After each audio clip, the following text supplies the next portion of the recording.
Якутянин Эрхан Бысыев вошел в состав сборной России по скайранингу, скоростному бегу по горной местности на высоте более 2000 метров над уровнем неба. Теперь он готовится к этапам чемпионата страны по альпинизму по дисциплинам гонка и вертикальный километр.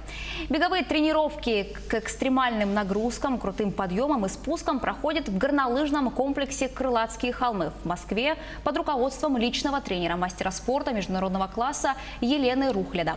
Якутский бегун уже выполнил норматив кандидата в мастера спорта. Его коронной дистанцией считается марафонский забег протяженностью 30-40 километров.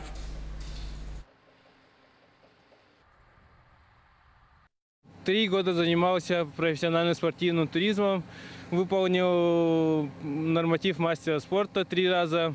Цель в этом году выполнить мастера спорта по альпинизму и попасть дальше в 2021 год в команду сборной России по альпинизму.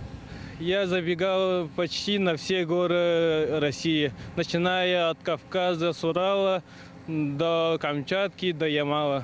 Подъем на Эльбрус он был для меня самый сложный. В августе 2017 года якутянин преодолел дистанцию в 34 километра за 6 часов и 1 минуту. Что касается стартов 2020-го, Бысыев уже стал бронзовым призером первого этапа Кубка по трейл-ранингу, бегу по природному рельефу в свободном темпе на 12 километров в конце января в Подмосковье.